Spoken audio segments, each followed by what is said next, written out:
Shalom, selamat pagi saudara-saudara yang terkasih di dalam Tuhan Yesus Kristus.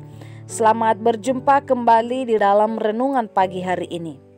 Sebelum kita membaca dan merenungkan firman Tuhan, marilah kita bersama-sama mempersiapkan hati dan pikiran kita dan memohon tuntunan Roh Kudus. Mari kita berdoa.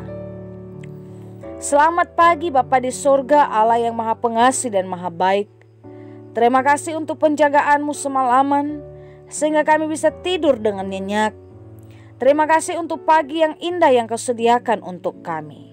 Saat ini Tuhan, kami mau mendengarkan firman-Mu yang menjadi sumber kekuatan di dalam kehidupan kami setiap hari. Amin. Saudara-saudara yang dikasihi Tuhan, renungan firman Tuhan pada pagi hari ini terambil dari Yakobus pasal 1 ayat 8. Saya akan membacakannya untuk kita semua. Sebab orang yang mendua hati tidak akan tenang dalam hidupnya. Saya akan membacakan sekali lagi. Sebab orang yang mendua hati tidak akan tenang dalam hidupnya. Demikian pembacaan firman Tuhan. Saudara-saudaraku yang terkasih, judul renungan pada pagi hari ini adalah jangan mendua hati.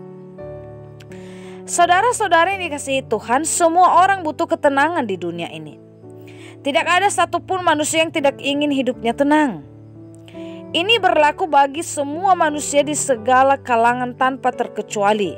Baik itu orang kaya, miskin, orang terhormat, pejabat, bawahan, masyarakat biasa atau siapapun.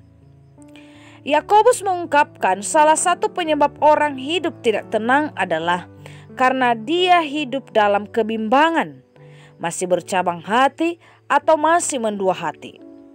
Yakobus memastikan bahwa orang yang masih hidup mendua hati tidak akan tenang dalam hidupnya.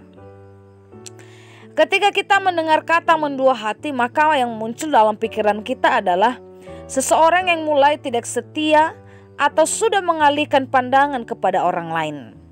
Biasanya pengertian seperti ini terjadi pada orang yang sudah dan sedang menjalin hubungan, misalnya pacaran atau yang sudah menjadi pasangan suami istri.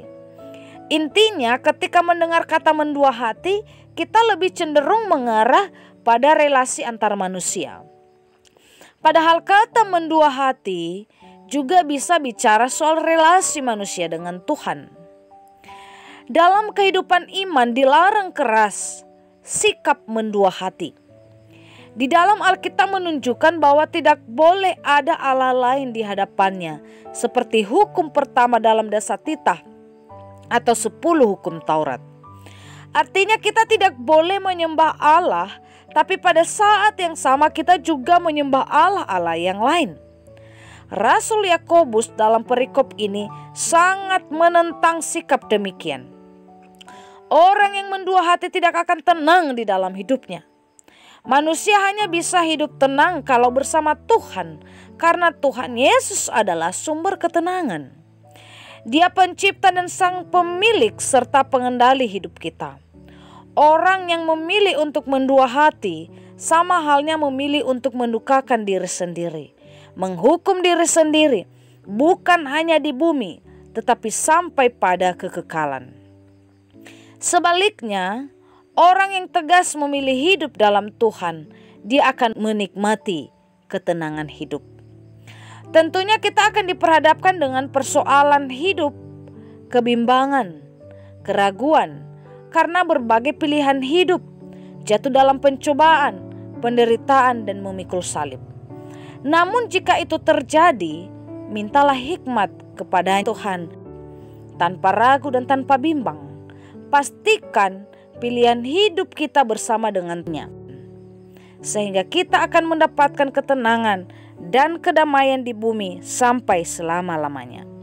Saudara-saudara yang dikasihi Tuhan, tema jangan mendua hati adalah suatu sikap yang harus dan bisa diaplikasikan dalam berbagai aspek kehidupan manusia, baik dalam hubungan suami istri, orang tua dengan anak, persahabatan, ataupun relasi antar manusia lainnya. Demikian juga, jangan mendua hati harus bisa diaplikasikan dalam relasi manusia dengan Tuhan. teguhkanlah hatimu, pilihlah satu saja di dalam kehidupanmu, yaitu hidup tenang di dalam Tuhan. Jangan duakan Tuhan supaya engkau akan mendapatkan ketenangan, kedamaian, kesejahteraan, bahagia dari sekarang sampai selama-lamanya. Demikianlah renungan pada pagi hari ini. Tuhan Yesus memberkati. Kita akan menutup renungan ini dalam doa. Tetapi jika saudara-saudari ingin didoakan secara khusus, bisa menghubungi email kami.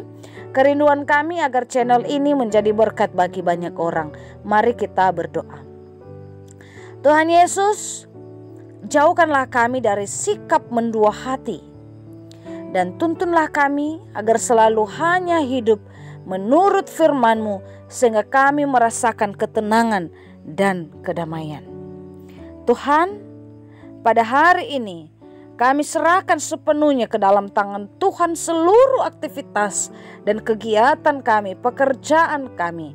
Kiranya Tuhan yang selalu senantiasa bersama-sama dengan kami, mencukupkan kebutuhan kami, memberikan kami kekuatan kesehatan selalu, sehingga semua pekerjaan kami dapat berjalan sesuai dengan kehendak-Mu. Ampuni dosa dan pelanggaran kami Tuhan, dan jadikanlah kami menjadi pribadi yang lebih baik lagi. Amin.